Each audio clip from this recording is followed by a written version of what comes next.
What's up, fellas? How's it going? Man, I'm good, dude. Excited to be here, dude. Glad I finally got y'all in here, man. Yeah, man. You've been asking for a while. Listen to this bullshit. Listen to this. Yes, I've been watching you dudes for a little while now, and y'all are doing some shit, and I was like, we got to get them on here. So hell yeah. Cool, man. It's rock and roll. Look, we got some Tierra Nobel. I had this on the last Tequila Talk. It's not aired yet, but by the time this airs, that one had been. And this is Neho. And since y'all on here, y'all got to drink some tequila with me. Dude, fill me up, sir. We're looking for sponsors. And this is I don't know if you guys drink tequila, but this is more of this is not a take it and shoot it. I mean, if you want to, you can, whatever, but it's a real good tequila. It's kind of like a sip good and drink. Yeah, it's a good sip and drink. It's like a good aged whiskey, man. It's some smooth This is great. It is smooth. I'm a fan. I like Good deal. Well, And that's why I only drink this. yeah. it. Only. He's setting it up already. So you guys got a lot of shit going on. Y'all have a band that y'all are doing well with, and you've only been doing that now. How long have you been doing that? Oh, God. Year and a half. Maybe a year and a half. Yeah. Yeah. And then your recording studio. That's the real ticket, right? Yeah, you that guys is are the doing real some deal. shit with that. Like, so before we get into all that, Leif and Kyle, how did y'all meet? Because I met y'all through, like, I feel like I met Leif through like fitness and lifting weights and shit. Maybe see him at the gym. Same thing with you. But we never really collaborated much. But yeah, how did y'all get together? How did all this shit happen?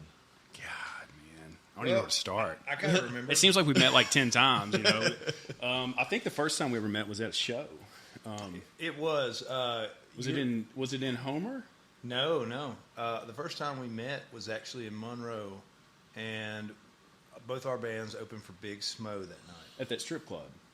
Yeah. And I was the Well, I'm stripper. thinking of another show. No, different show. No, we met at the Big Smo show, and all he wanted to talk about was this TC Electronics pedal he just got. Yeah. I was more a nerd then than I am now.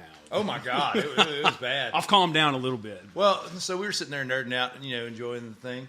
And at the time, I think he had just started dating a friend of mine. And so I regularly go over their house and hang out. And, just basically we shared, we like to lift weights.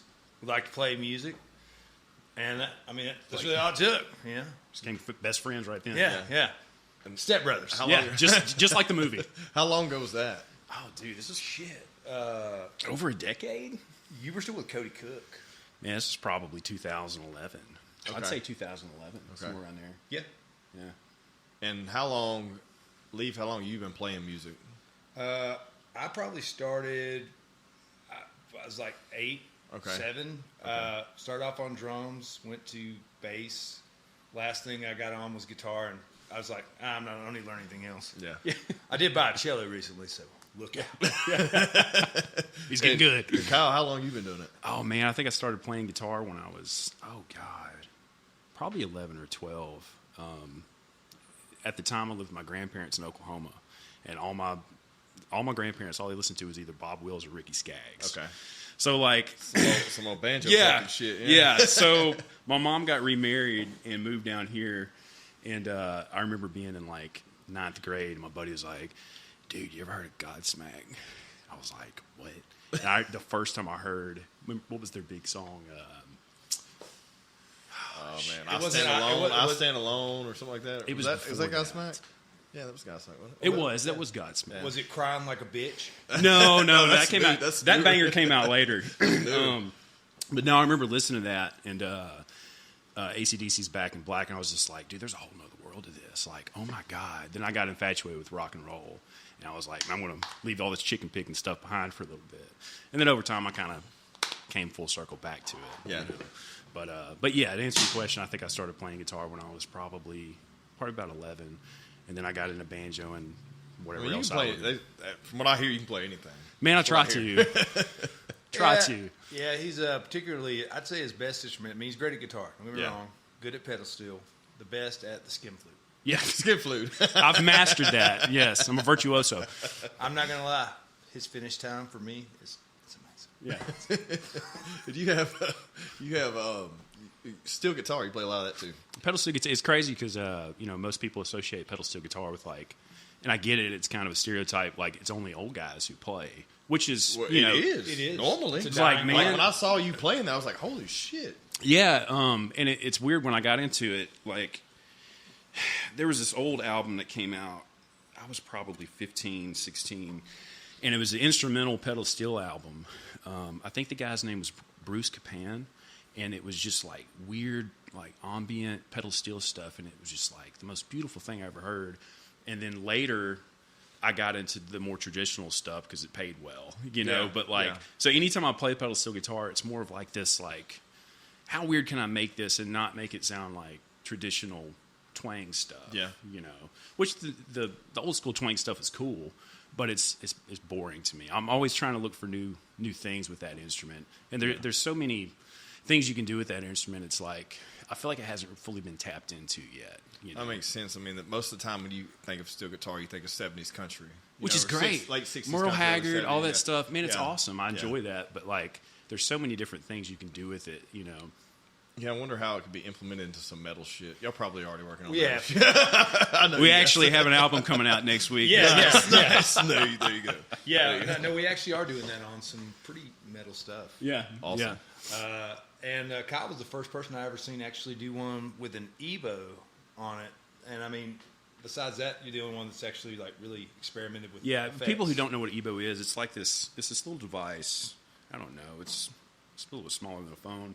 But it's thing it's got a 9-volt battery, and it hovers over the string. And when you turn it on, it makes the string sustain indefinitely.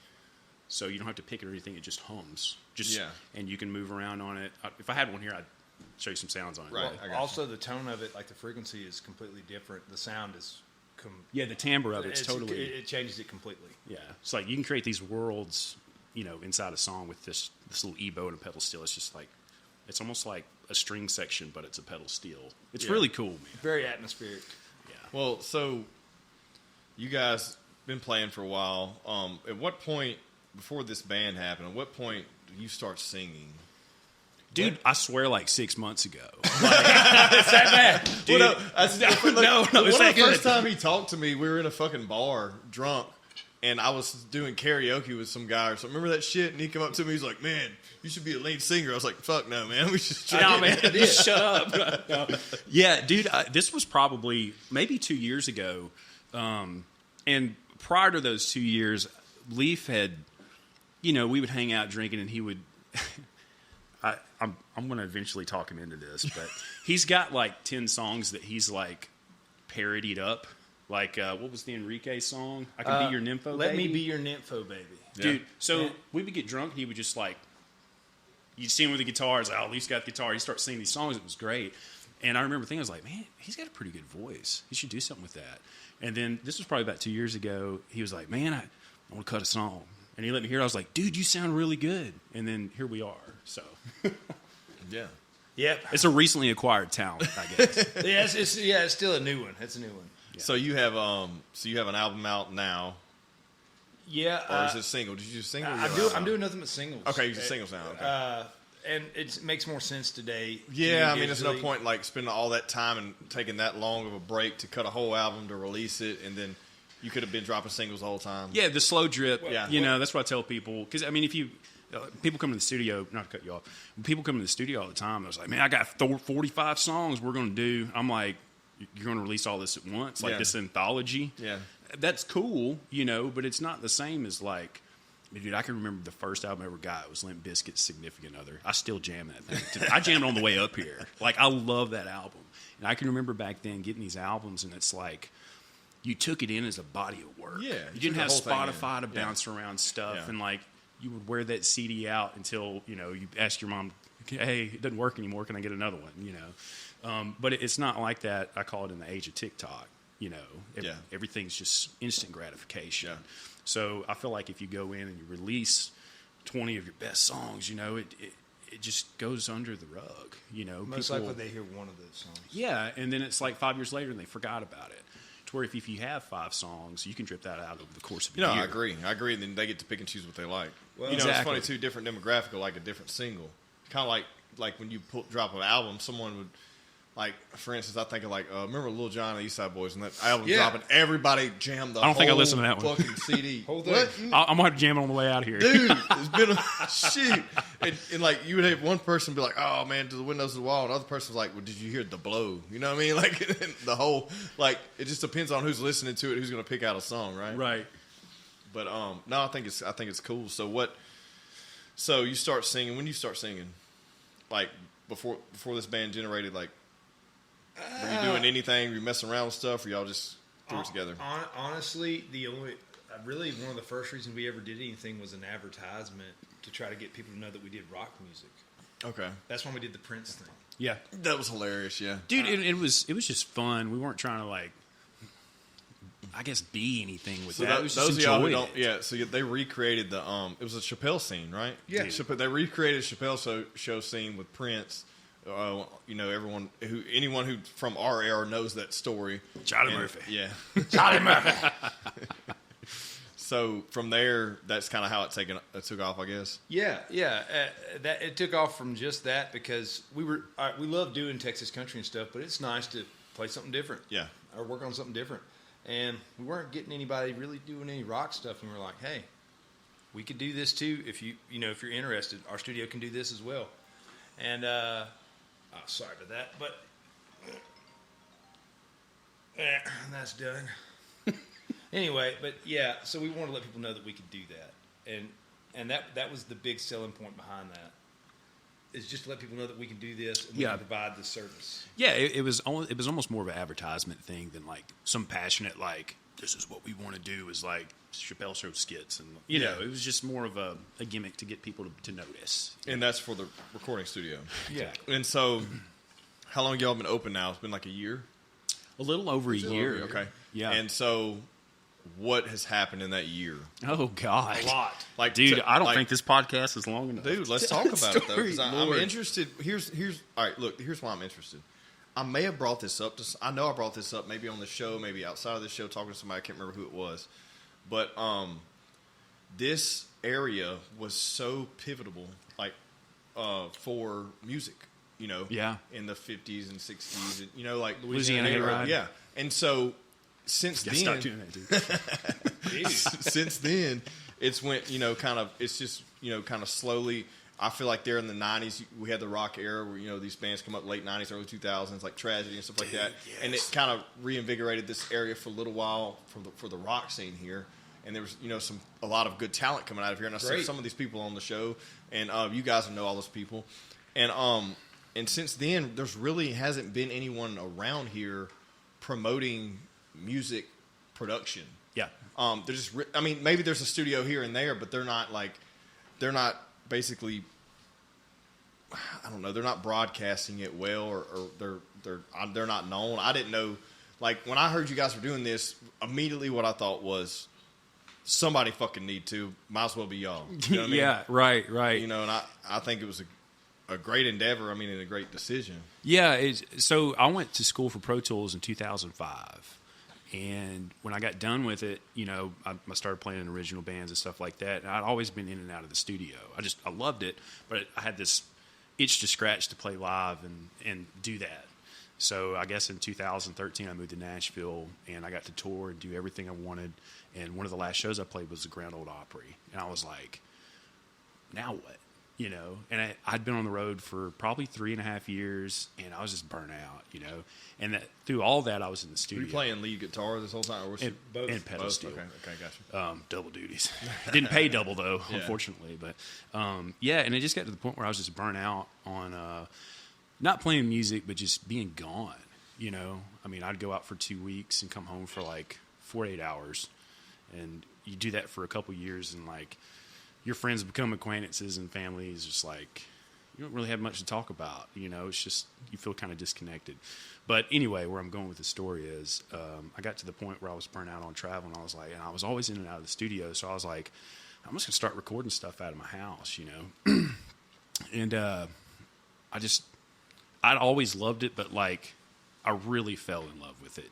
You know, I think it was that stage of my life where I'd transitioned out of touring.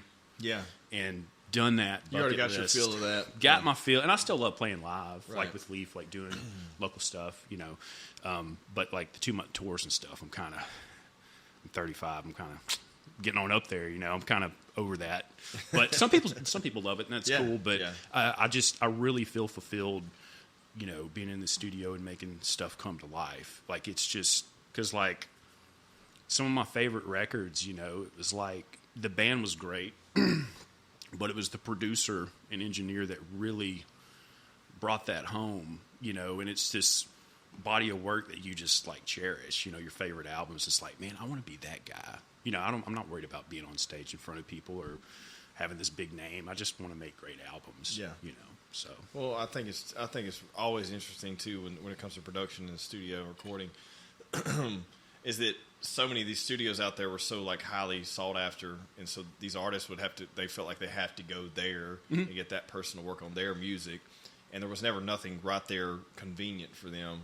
Where I feel like what you guys have, you kind of got full circle. The industry, and you're not just someone trying to produce someone. You're actually someone with some like knowledge and talent. Yeah, and that's me and Leif talk about that a lot. Like, dude, we've been in and out of so many studios over the past, our career. And most of the time you walk in there, it feels like you're in a dentist's office, and it's like you get the product back and you're like, this is shit.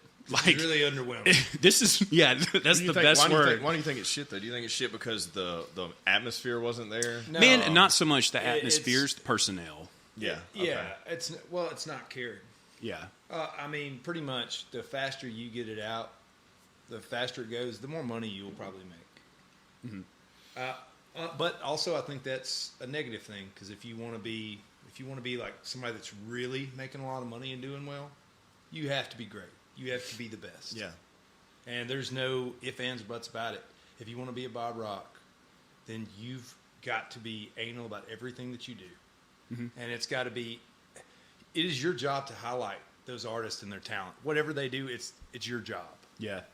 And even now, like, with the studio, like, I'm in there every day. Yeah. I was in there this morning before I got here. Well, it's like almost like a full-time job now, right? Yeah. And I still learn things every day. Like, every time, even things I've done a million times, I either find a faster way to do them or better way to do them. But all these details, like, the more I do it, the more anal I get. So I'm trying to get to the point where I'm like, man, I don't want to work with that guy. He's so anal. He's a dick.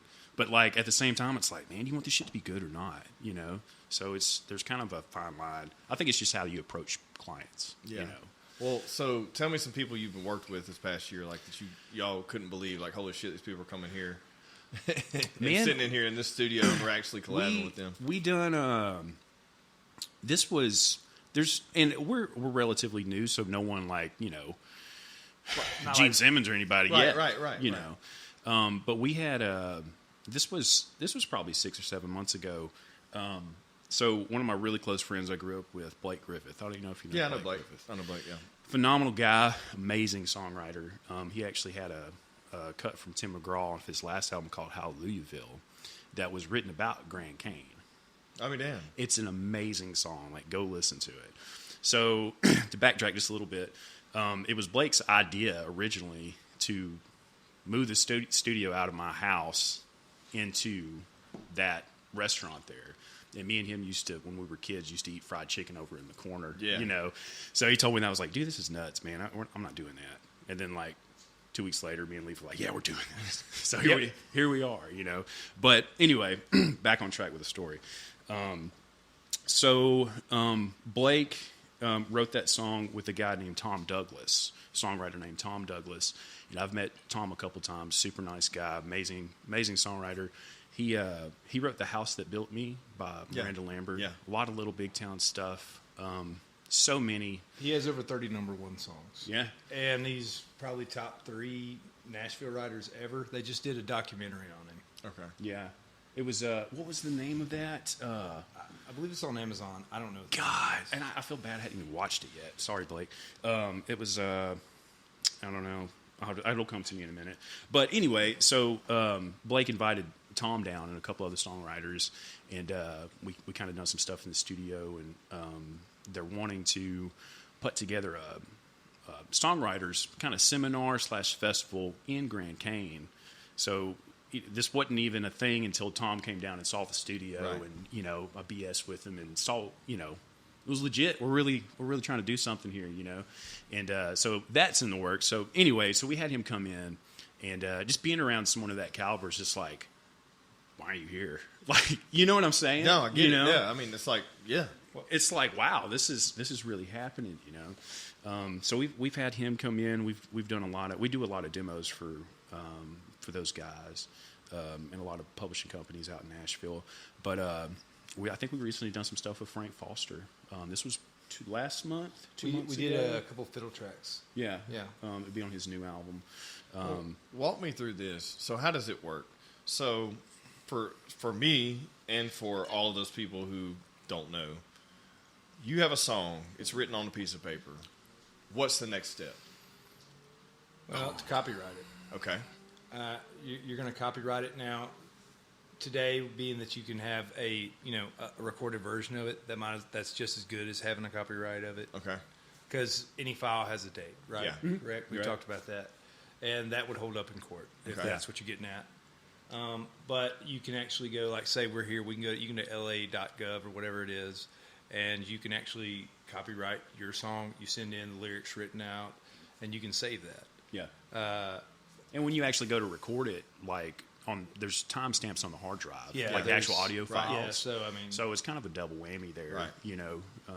And then when you actually release it, it gets copyrighted again through whoever you release it through. Yeah, us or there's been people who lose lawsuits over just how close the song was. yeah, Like in progression. yeah. What was that big one with? Was it Joe Satriani and? It was Joe Satriani. You remember that? And, I'm only saying that because we're guitar players. I so feel like it's I heard It this, was Joe though. Satriani and I'm trying to think. It was. Was it Coldplay? No, it was a female. Oh wait, they did have one, but I don't think that held up.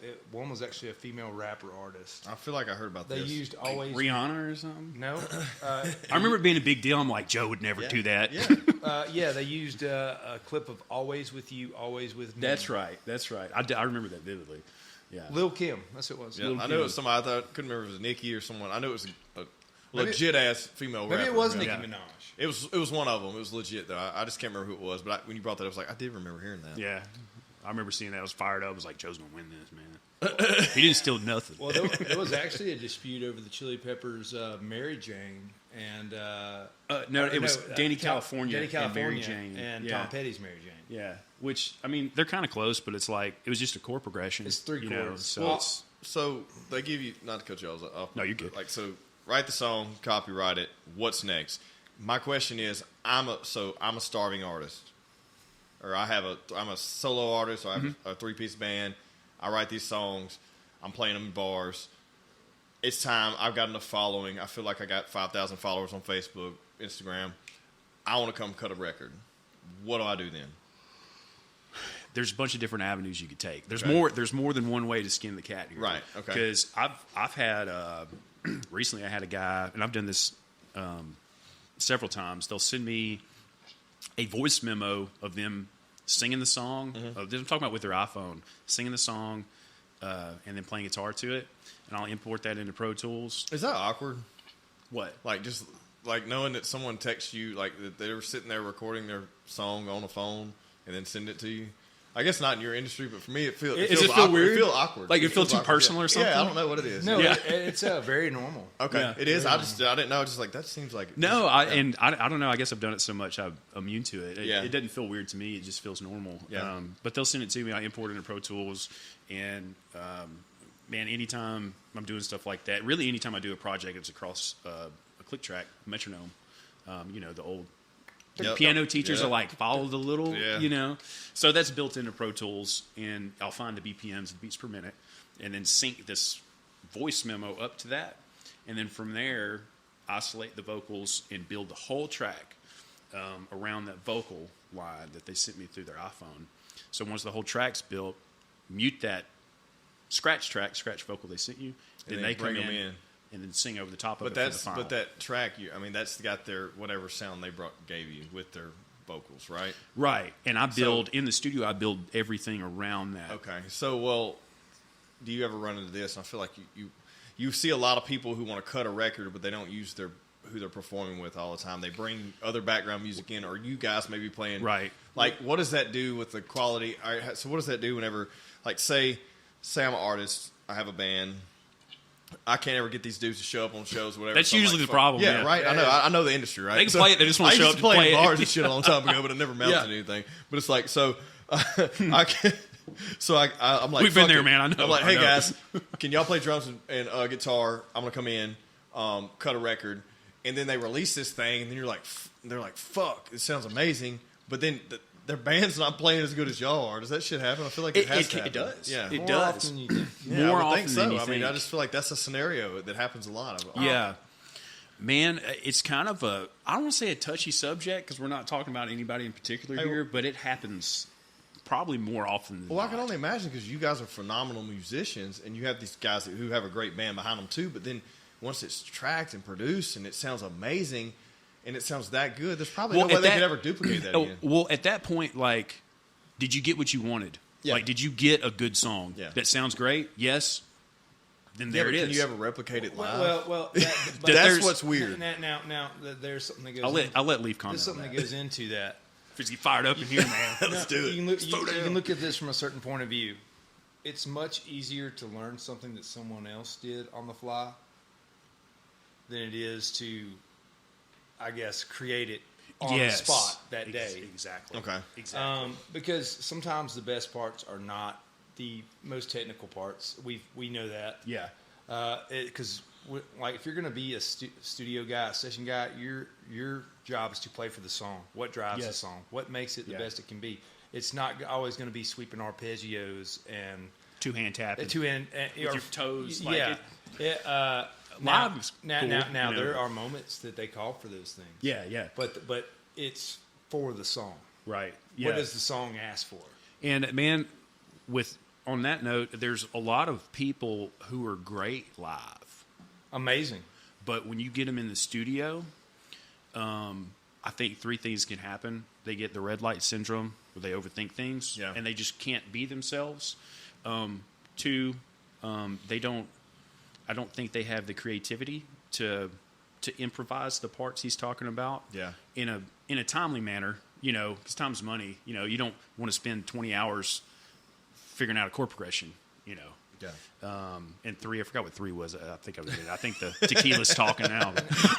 Well, In a nutshell, those two for sure. that makes sense though, because there's so many artists that on the advert, like you said, that are amazing, phenomenal live, and not that great in the studio.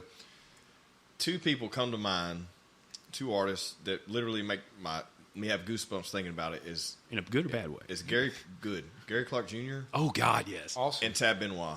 Tab's great. When you see those people live, it changes your fucking life. Yes. It's different. It changes your fucking life because those two performers I've never seen. Yes. Like you could hear their songs just like that's good. That's a jam. That sounds great. Yeah. But when you see them live and see how talented they are, I'll tell you another person who like I couldn't believe was so phenomenal as a performer and guitarist is Keith Urban and Brad Paisley. When I saw them touring together, I couldn't believe it because you don't get that from listening. You don't even get that from a music video. Yeah. But when you see those people live and you're like, holy fuck, they can play the shit out of the guitar and they have amazing vocals. That goes back to another thing. What they're trying to do, like as a musician or somebody that's a huge music lover, you may want to hear him chicken picking his butt off, right? Yeah. Right. But That's not selling songs. But your everyday listener, they want to hear. They want it a little more watered down. Yeah, They want a story. They want more chorus, don't bore us. Yeah, Yep, they want a more story. chorus, don't bore us. That's exactly They right. want a story, man. Yeah. They want something they can relate to, listen to, make That's them what feel it's about. good. That's Make them exactly feel right. good, make them feel sad, whatever. Tap the emotions. Yeah, that's exactly Because I'll go right. ahead and tell you, Brad Paisley he could put out a phenomenal guitar album. Yeah. So could Keith Urban. Yeah. In fact, Keith is probably of the two guitarists. Keith is actually my favorite as far as taste. Same for me. I like his note selection. Yeah. And but that's all about picking for the song. Yeah. And that's what they're doing. They're selling a product. Well, Yeah. it's just so funny though when you have some sort of taste. It's interesting, right? Because people become snobs, almost like art or cars or anything else. You're like, you're Court not listening sniffers. to the song anymore. You listen to everything that's around the song. you Yeah, know? yeah. And it's like when I hear those things, like when I saw Gary Clark Jr. live or Tab Benoit. Tab actually played here. I was trying to get him on the podcast. We couldn't line it up, but I'd already seen him multiple times live, and anytime I know he's around, I'm gonna go watch him. Yeah. Like, that's just one of those guys I don't give a fuck. And so many people don't know about him. I know. And he could be so much. He could be like, if we were in the time of Jimi Hendrix and He'd have been Prince, that. and he could be that. But now it's like those people don't appreciate that anymore. They appreciate a story, and that's okay. Yeah. But for me, I don't even hear the words. I see the performance, and I feel like I feel the performance. I don't like so much listen to the words, even though I can recite and sing a song. I don't know what the fuck I'm saying. It's just important because you could have these amazing words, and the performance around it's not good. The words aren't going to convey like they should. There's going to be like a broken something there. Yeah. It's not going to connect. So, but no, it's kind of a two-way street there. I mean, yeah, I get it. And I think a lot of these artists save that showmanship and the things they can do for the live show because it's a different thing. In a live show, you want to see them rip. You want to see them. You want to see it blown out of proportion. You want to remember. Yes, you want exactly. You don't want to hear the album. You could have stayed at home. Yeah. But back to what you were talking about with I want to be able to replicate this live. Yeah. So me and Leif had talked about this extensively. Like I don't want to say it's a fine line, but there's this gray area with live music because it's live music. It's not ever going to be perfect, and that's why it's great. Let's say you come in and you track this song, and it's like sounded badass, and like we put a fiddle in there that like really makes it like that's that. It makes it great, and you don't have a fiddle player live. It's okay. Like people are still going to enjoy it. Yeah. It's not some critical like, man, we don't have that one little fiddle lick right there, so everybody's going to be pissed and leave the show. I think people overthink that too much because there's been a lot of bands that I've listened to live that were missing like a cello part or something that I really loved off the album, but it didn't matter because like the energy was there. Yeah. And, like I was seeing them live singing the song I like. It's not. I think that's kind of blown out of proportion. But we could be totally wrong. But that's how I feel about it. No. If you really love that song as much as you're paid to see this artist. If your brain is already filling in those the gaps. holes. Yeah, exactly. You're filling in the Makes blanks. sense, Your brain is already there. That's exactly Yeah, right. you're not sitting there thinking, wait, that doesn't sound right. That's not good. Yeah, I'm getting out of here. Yeah, no. No. I'm a huge Led Zeppelin fan, and sometimes the performances they're not as obviously they're not as tight or as perfect as the album. Jimmy Page, and there's parts that aren't there, but I'm still gonna watch it because I love it. I love it, and like there's something extra about it. Yeah. Even the mistakes. Yeah. That it's live. It's great. It's good stuff. Yeah, I think there's something to like people who have this. It's so interesting too, and I've talked about this before, but like everyone has a weird sense or weird connotation about what type of music they listen to, and sometimes they listen to things that's so.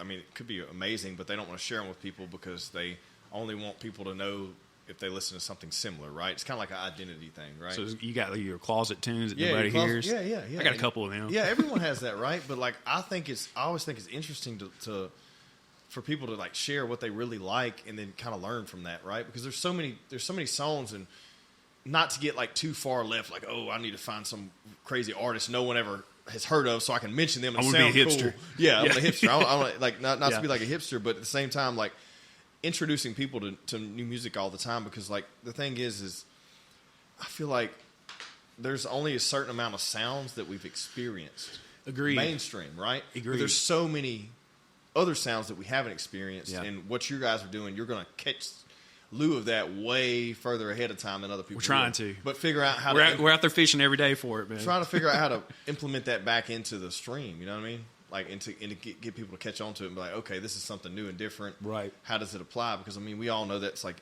every single one of these phases of these industries, like the hip-hop industry, how much it's changed from when it started to what it is now, and the craftsmanship of the song, how it's not diminished, but it's just adjusted. Right. Because everyone's like, I don't like that mumble rap shit now.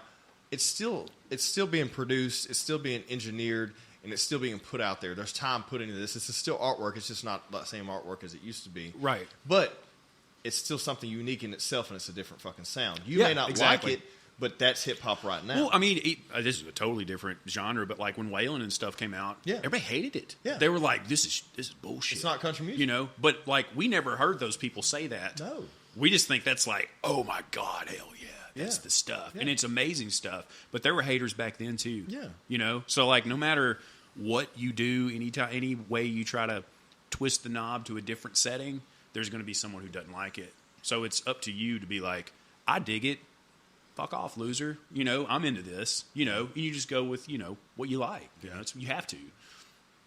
What's your sound like? How did you find your sound that you have now? Like, how did that happen? Limp Bizkit. Limp Bizkit. Yeah, that's exactly It all ties back to Limp Bizkit. How, I hope they listen to this podcast. This doesn't make any sense. Like, tell me how that happens. As far as like the sound for us or the sound for your band, but also just the sound for your band. Like your sound, your voice. Man, because I wouldn't associate that to Limp Bizkit ever. No, it was total joke. It was a terrible joke. Okay. But I was like, shit. Total facetious moment. We'll edit that out. Oh, most of it's just things that I love. Okay, like it's elements that I love. Or basically what I think fits me. That's essentially it. Like at the same time, like me and Kyle have even talked about putting out an album under a different name, like because we have a lot of other stuff that we love to do. It's totally different than what I'm doing. So it's not tied to one identity? No. Yeah. I mean... And it's weird because, like, and I think we just talked about this yesterday, the day before. So we've got... Oh, God, dude. We probably got, like, 30 songs that, like... I feel like... and I'm hoping this is the scenario. Every time we do a new song, it gets better. You know, hopefully we're not regressing. But we've probably got about 30 songs right now, and, like... Probably out of those 10, there's some stuff in there that's like, this doesn't really sound like what we usually do, you know. And he got to talking about like, man, maybe we should release some of this weirder stuff, this kind of B-side stuff is like a different entity.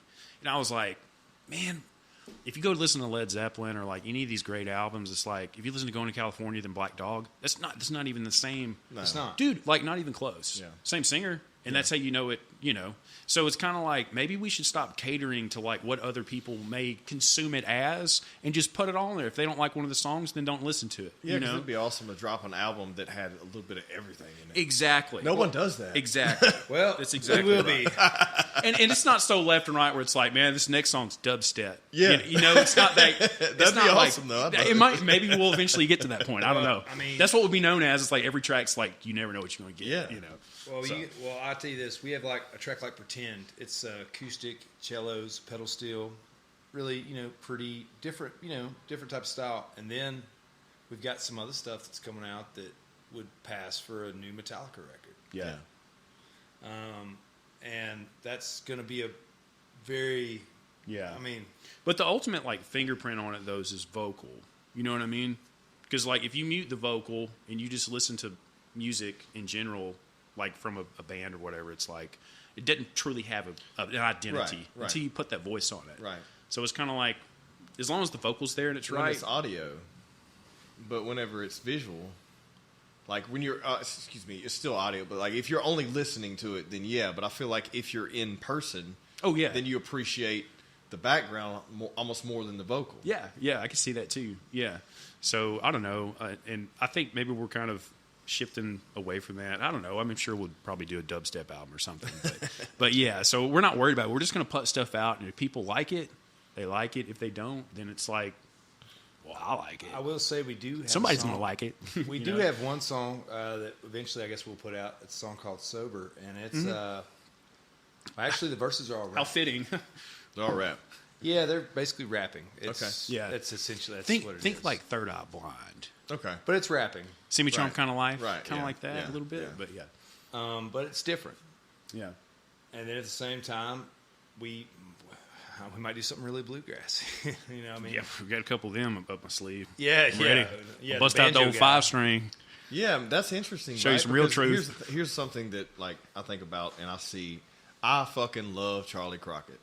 He's great, man. A lot of people don't know about him. They don't. That's why I'm going to talk about him all the time any chance I get. So, he started as that almost kind of like Gary Clark Jr. Austin country kind of more music festival vibes, a little hipster, a little rock, little blues, a little country, and he's taking on the full on like 60s, 50s country fucking sound. Dukes of Hazzard, man. He's recreating it. It's great. I'm like, fuck, this is phenomenal. He's like. he's all in. He's clothes, everything. He's all in, loving it, and it's working. And it's working for a new demographic. It's not work.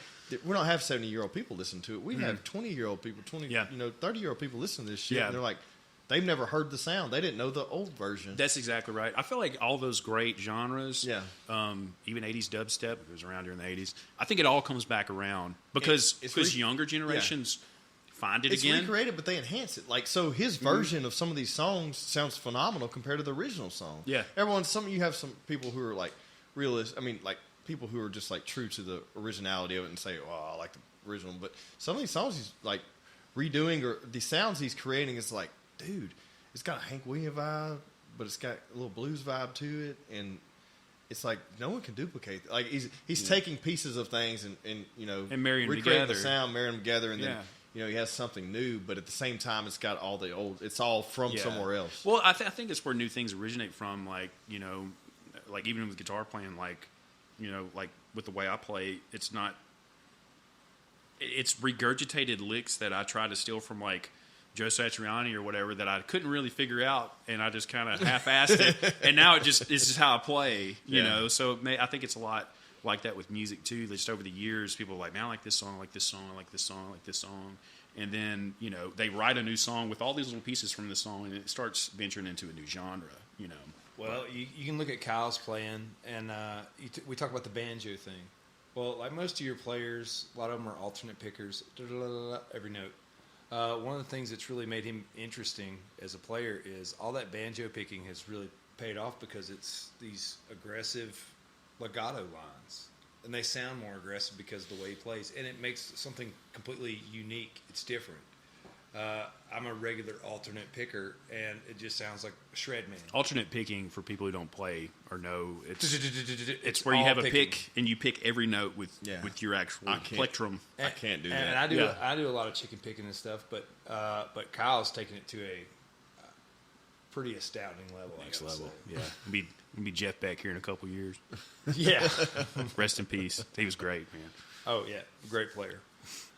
But he's found his own sound. That's what makes him great. Is he, like I know it. If I didn't know Kyle and I just listened to his stuff, I would know it was him playing. Right. Because he's the only player. And by the way, I've studied guitar. I've been into every guitar player on the face of the planet that you can imagine. And he's got a style that it's his. It's no different than Chris Buck, or if it would be Stevie Ray Vaughan. You know who it is. You have a lot of copycats out there, but currently there's nobody copycatting him because they don't know yet.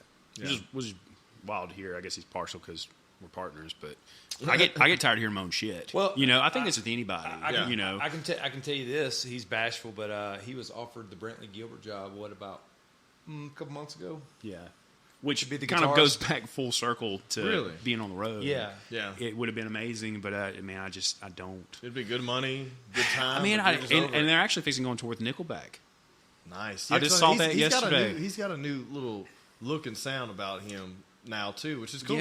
Yeah. So I don't know. Well, it would have been great, but man, I don't want to travel. Well, I want to stay at the studio in my underwear, make money. That's what I want. By the way, this is something produce great albums. This is something people don't know though about taking a hired gun job.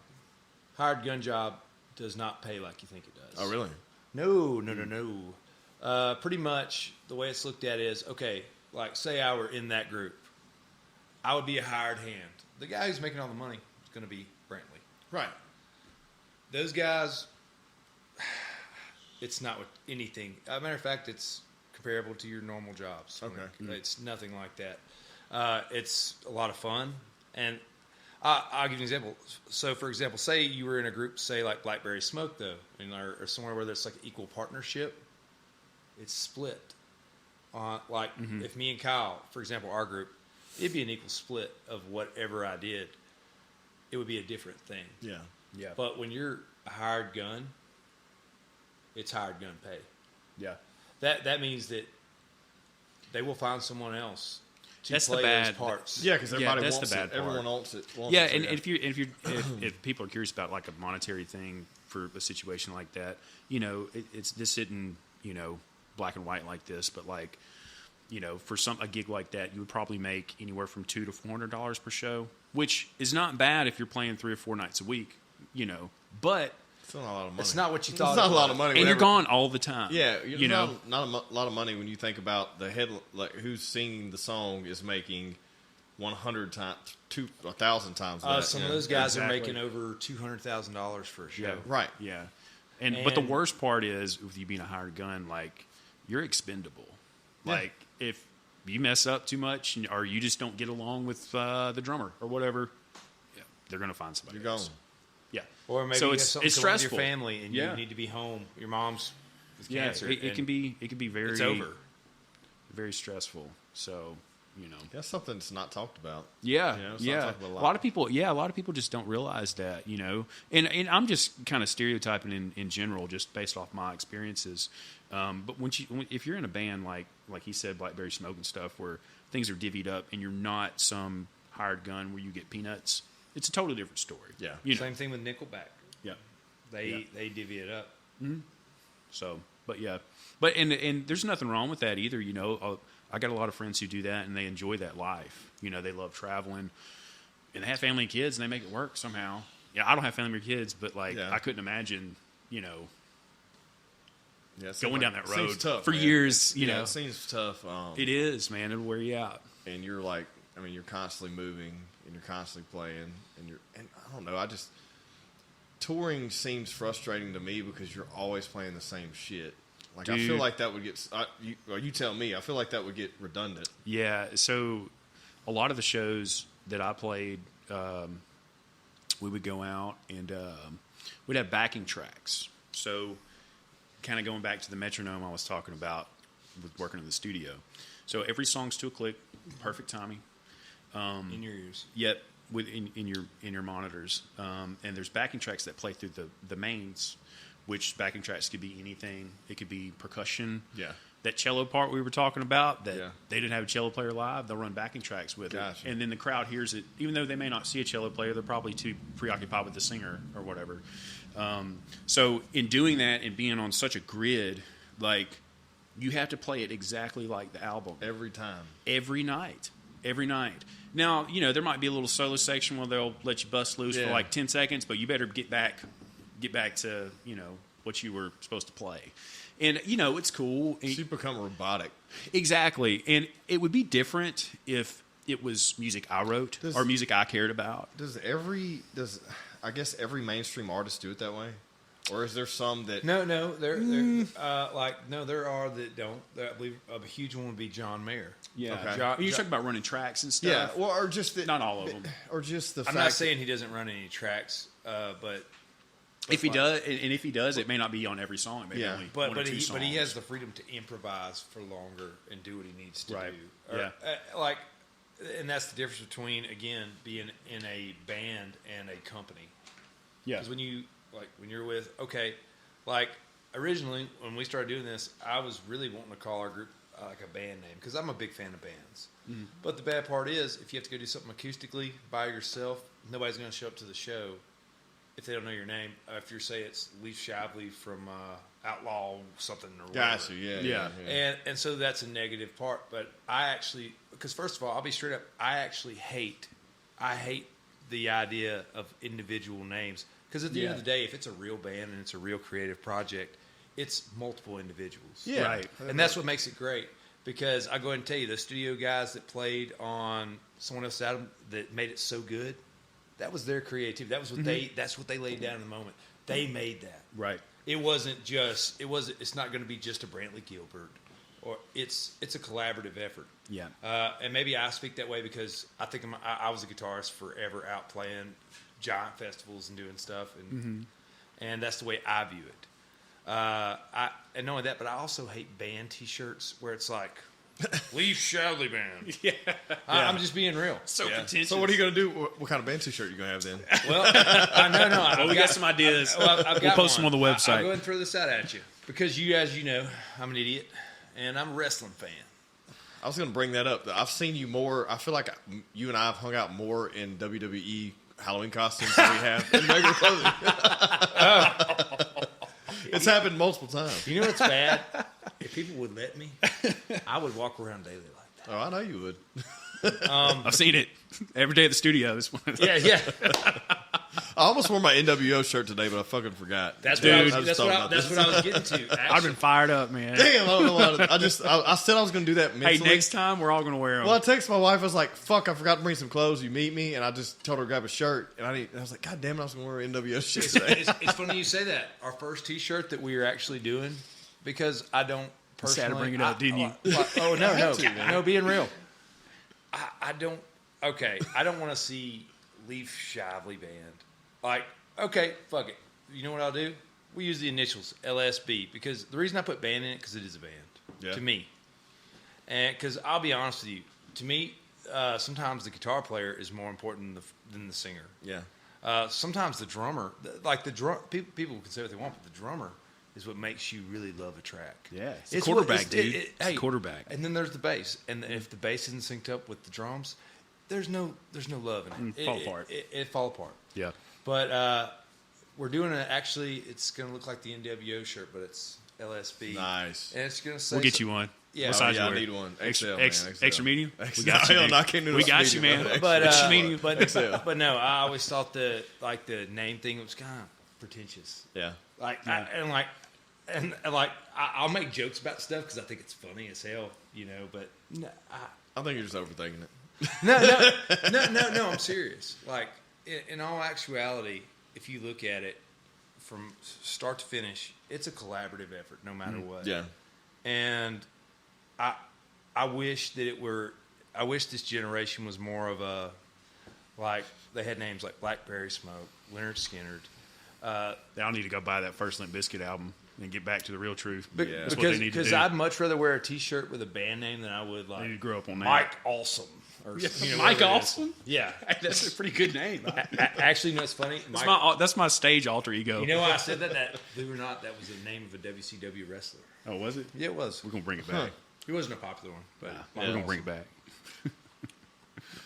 Well, what's your take on wrestling now, man? I feel like it's so watered down. Like I keep up with it. It's horrible. Yeah, it's horrible, man. Every time I see, like, I try to look at it, like, on the social media spectrum, like, oh, let me just see what they're doing here. And I'm just like, God, this looks like shit.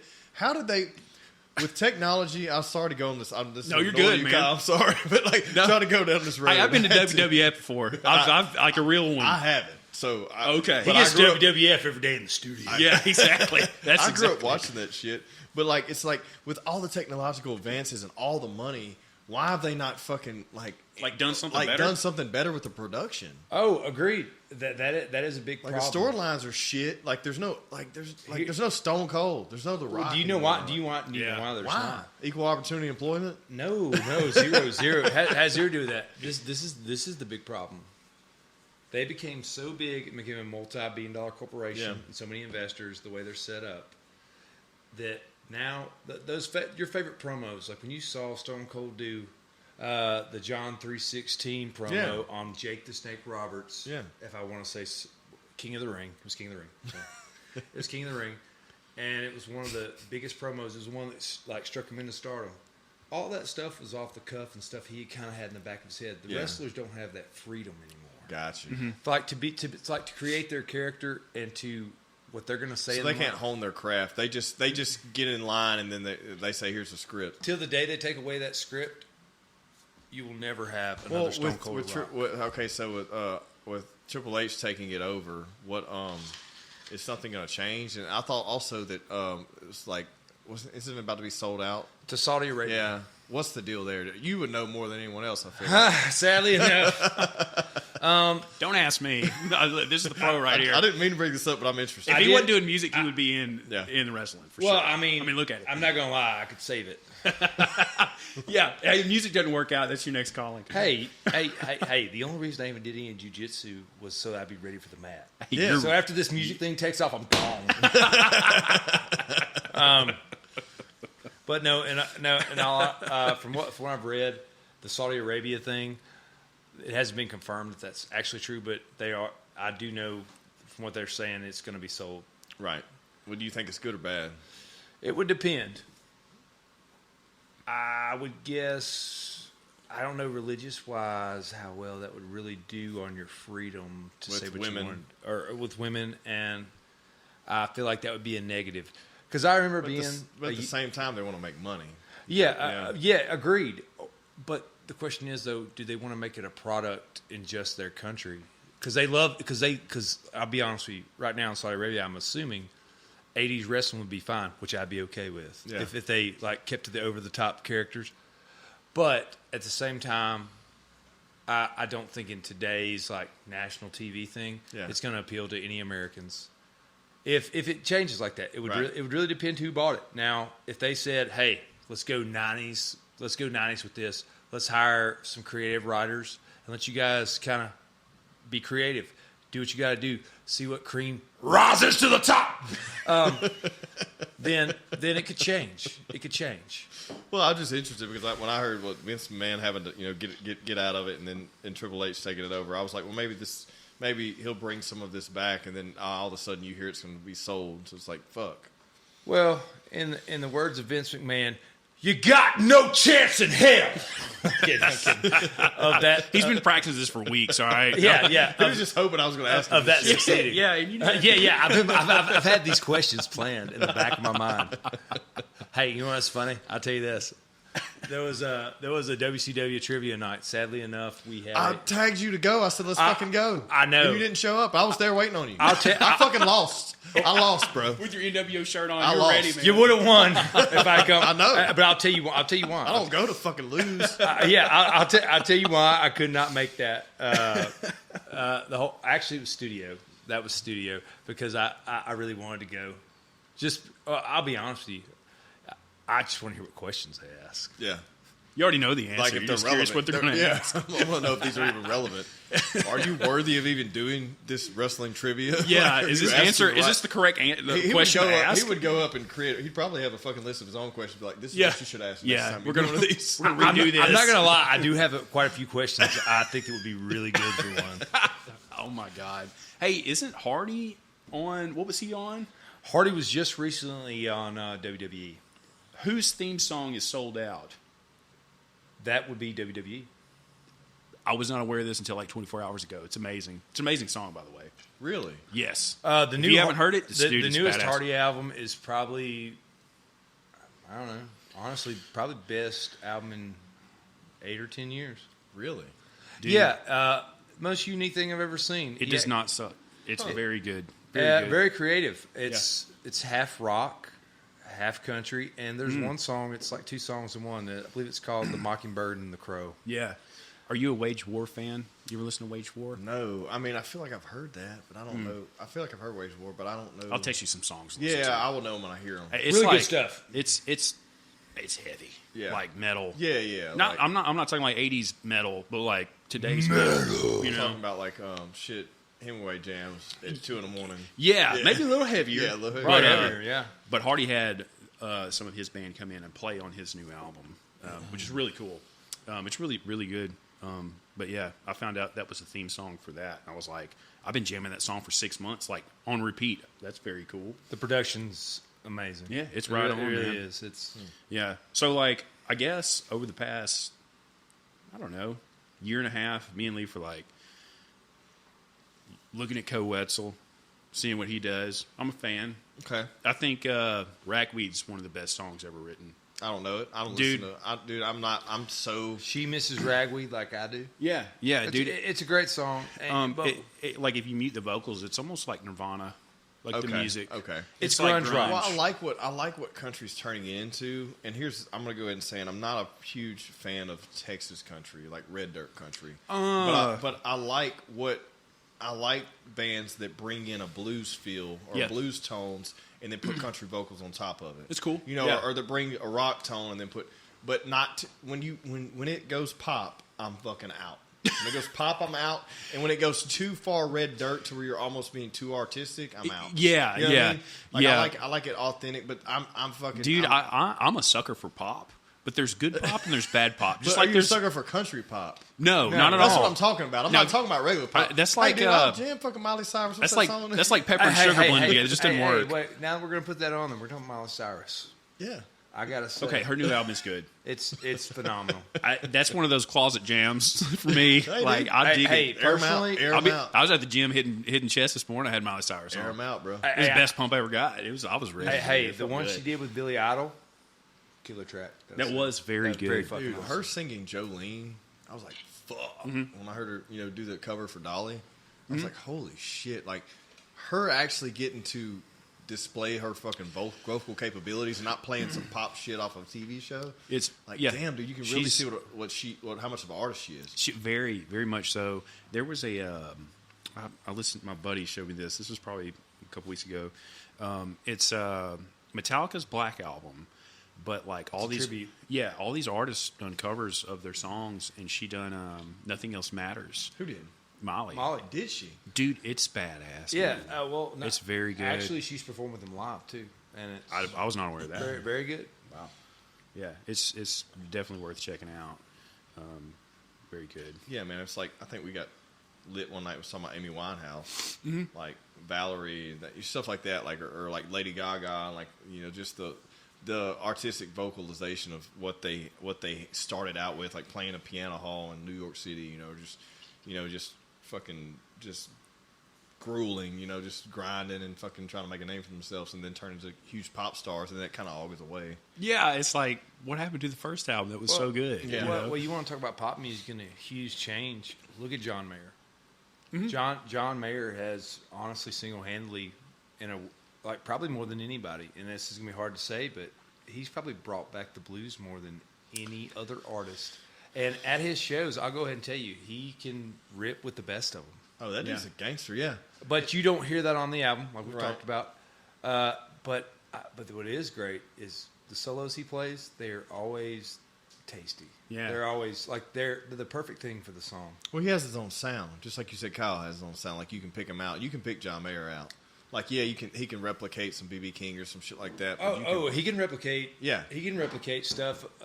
Stevie Ray Vaughan. Yeah. He can do all that. But If you watch him live, he does it. But you can pick his sound out. Yeah, you can. And I think, that's a good point, because he was a massive pop art. He blew up on the pop charts, and Your just body is a wonder. yeah, Man. yeah, and like those songs blew up, and then he introduced that sound to a lot of people who never would have heard it otherwise. Yeah, yeah. Well, he was a Berkeley musician, like the Berkeley School of Music. He graduated. I didn't know that. I believe he graduated. And like guitar, he's a phenomenal. I think he was under Fujiomi Tokiyama. I'm not sure if I'm saying that right. Some Man shredder. poured him a drink, didn't even pour you one, man. It's all right. I'm used to it. So I got a question. I know you're asking the questions. I want to ask this question. Ask it. Okay. If you were on a desert and you only had 3 albums to listen to until you died, what would it be? Whole albums. Whole We're not bodies. cherry picking songs. No singles here. I'm talking about bodies of work. Oh man. Putting you on the spot. For some reason that well, first off, UGK, Underground Kings. Okay. All right. What's that album called? Is it Riding Dirty? No, what's the album? You know what album I'm talking about? It's got One Day You Here, the Next Day You Gone. Yep. That album's gonna play. I'm gonna have that one. It's a good one. I'm gonna request that first. I feel like a Tab Benoit album would be another one. And then I think lastly, and this is where our headspace is right now, probably Metallica. But the album, it's hard to pick, Probably the Black. Probably the Black Album. Yeah, dude, that was That But entire album is those would be my 3, I would say. Was the Black Album the first one with Bob Rock? That was it was the first one, Bob.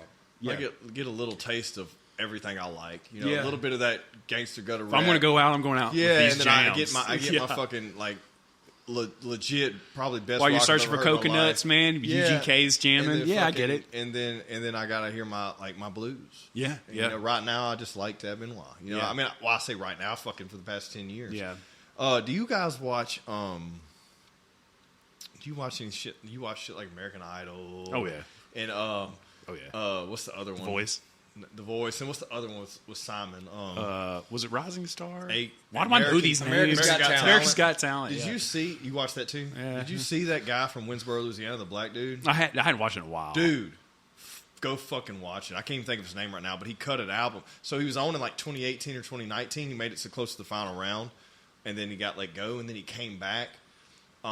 but he since had got a record deal, whatever, and he has an album out. It's an older black fella from Winsboro, Louisiana, and dude is fucking good. He gives me Gary Clark vibes. Okay. But then he has like some old school blues feels. It's fucking legit. I might check him out. I'll have to. I can't. He's got an album out. He just dropped an album. He dropped an album. I don't know how long ago, but he has an album. He? Like 70. He's an old guy. Fucking legit. We played Legends Fest with him. No, you fucking know. What's his name? What was his name? Why are we so bad with names, Dude? God. And he was good, right? Yeah, this was probably 4 months ago we played with him. You know what I'm fucking talking. Is it Harvey? Is it Legends. something Harvey? Or was it last year? It was the one where you were wearing the red pants and you were dressed up. You were dressed like Stone Cold, of course. Yeah. It was Halloween. Yeah. I'm trying to look it up, but I don't know. But you know what I'm talking about. Yes. Yeah, he was great. He was fucking legit, man. He was great, man. He was great. Yep. You said 70 years old. I was like, I know exactly who that is. And about blind. Yeah. No, he is blind. Yeah. They were helping him to the stage. Yeah, he went blind. Yeah. Yeah. But the dude can fucking wail. Mm-hmm. It was like, great. When you see someone that old get on stage, and it sounds like, I'm like, where in the fuck did that come from? Yeah. If I remember right, he had his daughter singing with him too. Yeah. His band was super tight. But yeah, that was. I remember that. It was Halloween. You were dressed like Stone Cold, and I was dressed like Rick James. We got pictures of it. We'll post it on Instagram. Everybody else dressed normal. Yeah, not us. Well, fuck, it was Halloween. Why not? Yeah, exactly. Well, when in Rome. Well, actually, it was the day before Halloween. That still close counted. Enough, man. Close enough, it's man. in October. Fuck it. Yeah. Even September, you're a month from Halloween. Fuck it. Why not? Yeah, exactly. It's Halloween every day that weekend. Yeah. Or the week. Or the month. Yeah. No, it was fun, though. He was great. He was awesome. Yeah, I can't think of the guy's name, but I feel like I stumbled upon that yesterday. Somehow it popped up somewhere, and I was like, I've never heard this dude. It's fucking legit.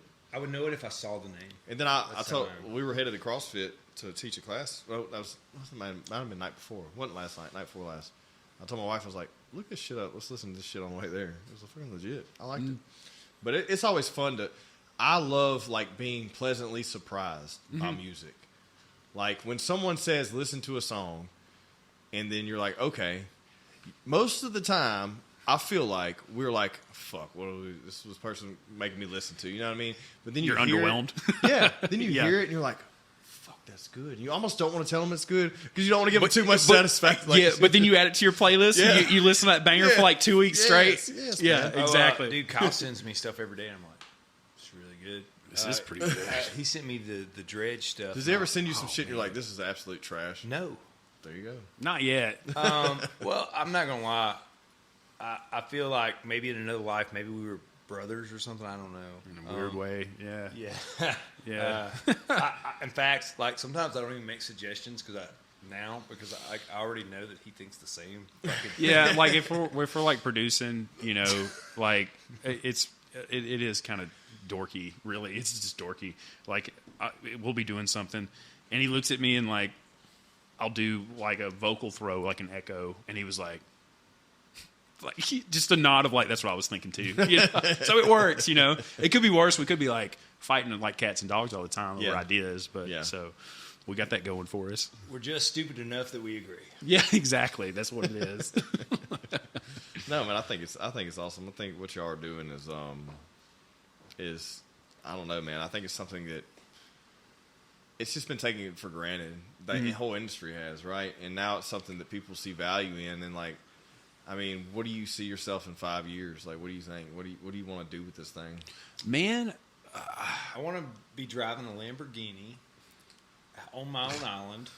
I've heard this so many times. He's so full of shit, dude. Well, but first off, you can't fit in a fucking Lamborghini. So. Yeah, exactly. He's going to need an XL. That is correct. Custom designed Lamborghini. Hey, I'm going to get the top cut off like what Shaq did. Yeah. Oh God! But no. In all honesty, I want to be working with the biggest, most talented artists that we can. You know. Yeah. And I guess we didn't even get to it earlier. We were doing the thing with Tom Douglas. We're now doing a project for Matt Mason. It's a tribute thing with different artists, and I guess he may be guest starring on one of the tracks. At first, being honest, because I'm not part of the Texas Red Dirt thing until we started doing the studio. I didn't know he was. This guy's got songs that have 66, 80 million streams and multiples of them. And he's massive. and we're going to be working on this project. We're actually working on this project now. Actually, we're going to be filming a music video for one of the artists after this today ends. That's what at we're the doing. studio of one of the tracks. So there's a lot of big things that are coming to this area now. Yeah, and I'm glad to be a part of it. Yeah, we're really pumped up about all this stuff, man. It's just, I don't know, like we talked about before. Like me and Leif have been in the studios our whole life, and like it's more like this like cookie cutter. You know, I'm not naming any names. There's a lot of great studios out there. I can see that, man, and I'm not even in the industry, and I can see that. So you I know, what you're getting at, yeah. And it's like I never wanted to be that to where it was just like, all right, here you go. You know, it'd be. This is what studio we are. This is the only kind of artist re-record. I feel like you guys are fucking taking it. Like my buddy Nelson, they went and they cut a saxophone track at y'all's spot. You know Nelson on with the Shreveport Symphony. Yeah, and they did a concert. Dude, that guy was Christmas. awesome. Fucking if he listens to this, dude, you're a badass, man. He probably will listen to it. Never would have thought, dude. He was killer. Never would have thought. Like I love that you guys are working with everyone. You're not just creating, like, we're the studio that only records country music. You know what I mean? Or whatever type of music it is. Yeah. And, you know, ultimately for me, I want to get to the point to where, like, man, I'll hear these big releases, like with Coetzel. You know, I'm only saying that because it's like he's kind of the big guy right now. Yeah, you like him right now. Yeah. And I really dig what he's doing. Right. And it's like, man, I want to be a part of that. I feel like I have something to bring to the table for that. You know, well, it's not even just that. I mean, it's the Hardy stuff. Like, what you're really hearing on that other half of that album is love. Yeah, and that's kind of like Stone Temple Pilots. That's what we were talking about earlier. Is like about a year ago, 2 years ago, we're like, man, Coetzel's kind of taken off with this grunge rock thing. Like, I hope rock really comes back because, like, dude, I keep referring to this damn Limp Bizkit album, but like. What Limp Bizkit? All right, so what's the name of the album? Significant Other. It had Nookie. Is that the one before? Huh? It had Nookie on it. So that was the one before Hot Dog Flavored Water. Yes. Okay, got you. And the first one was $3 Bill, y'all. That had what was the cover he did? So Roland was on. That was on Hot Dog Flavored Yes. Water. Yeah. Okay. Got you. It's so dorky. We're talking about Limp Bizkit, but dude, anyway, no, it's not. That was my first. Did you introduction see the video of fucking ICP trying to drop kick Limp Bizkit on the fucking? On, I haven't seen that? No, I got to look it up. God damn, Josh, we're gonna have to upgrade our shit to where we can show video. All right, so there's a clip to where ICP and Limp Bizkit are touring together. This just happened like a month ago. This is fresh, okay? They're touring together, and apparently they don't like each other. Apparently there's been a feud between them. I'm not sure. The guy, whoever's the main juggalo or what, I don't know shit about ICP, but the main singer or whatever, main rapper dude from ICP. So Fred Durst is on stage singing, and this motherfucker comes up, runs up behind him, and tries to jump and drop kicks him. Tries to jump and drop kick him, but he fucking singing? Misses and falls on his ass. Question: was it the heavy or the thin one? Was it Heavy J? Is that what his name? I don't know who it was. You have to watch the video, man. I'll send y'all the video. Something J. It was fucking hilarious. I was like, this is hilarious. Well, now that we're bringing it back to wrestling, how do we get to wrestling? I'm talking about Limp Bizkit. What are you talking about? We're talking about ICP. Oh, ICP, yeah. You don't remember ICP? 90s wrestling? Yeah. Tag team? Yeah. Oh, yeah. Come on, guys. Yeah. Get it together.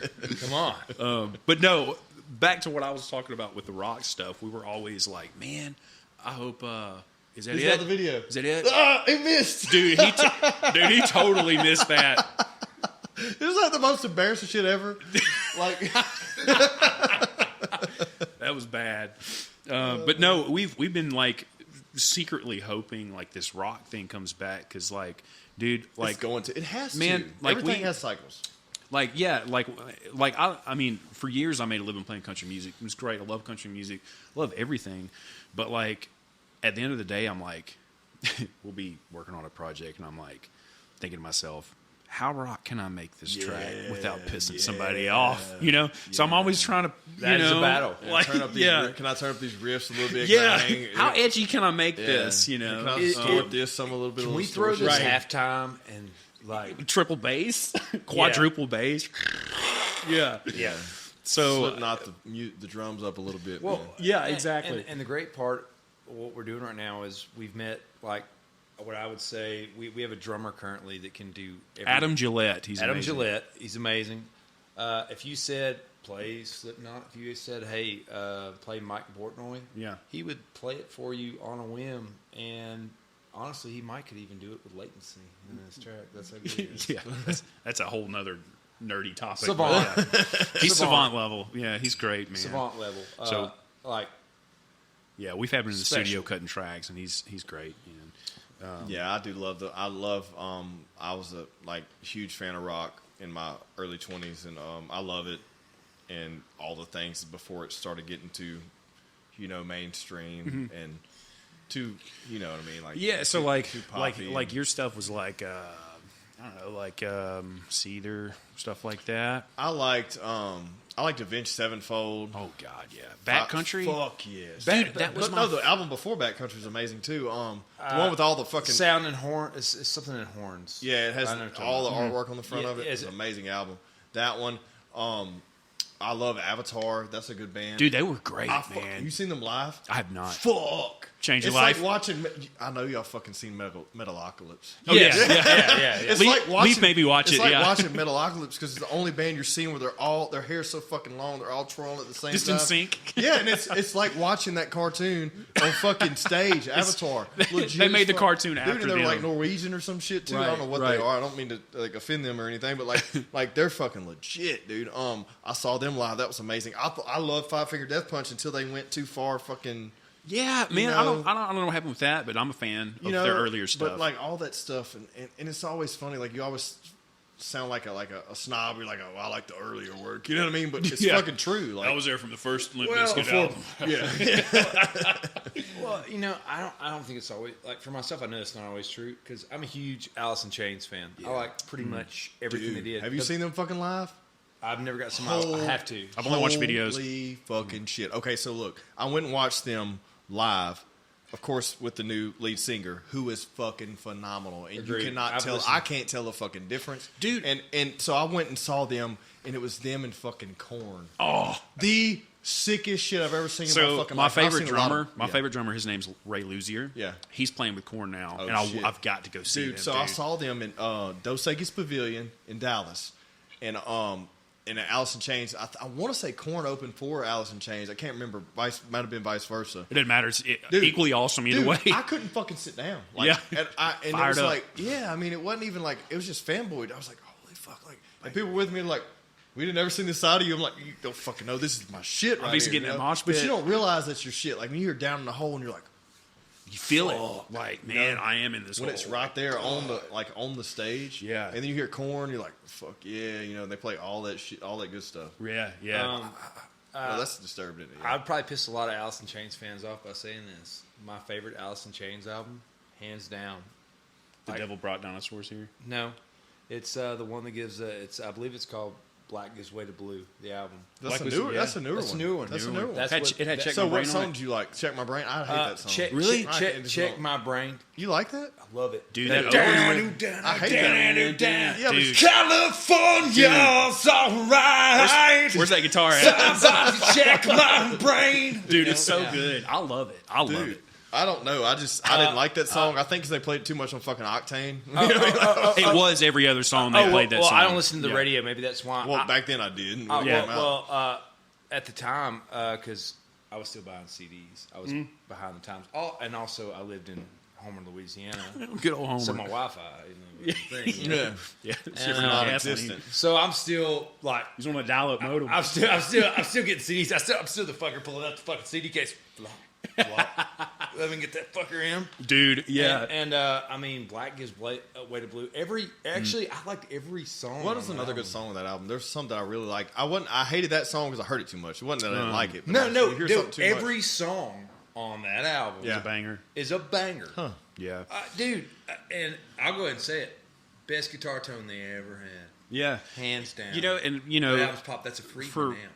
Yeah. For forever, they caught flack over, oh, how could you replace Lane? Like, dude, like, Jerry and all those guys, like, they still want to create music. Yeah, like what do you do? Stop? Well, Like, they still love that. Yeah. So the fact that they found somebody who Dude, he sounds like just him, fucking like him. How Like, can if you close not your eyes, support that? You What's know, a it's like, black wow. guy? I know. Too. And I'm like, what the fuck? This Yeah. is amazing. And Yeah. I'm sitting there with my eyes closed. I'm like, if you close your fucking eyes, you can't tell a difference. No. This dude's phenomenal. Same dude.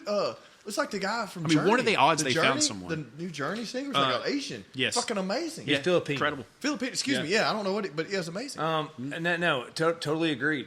But okay, don't get me wrong. Down in a Hole.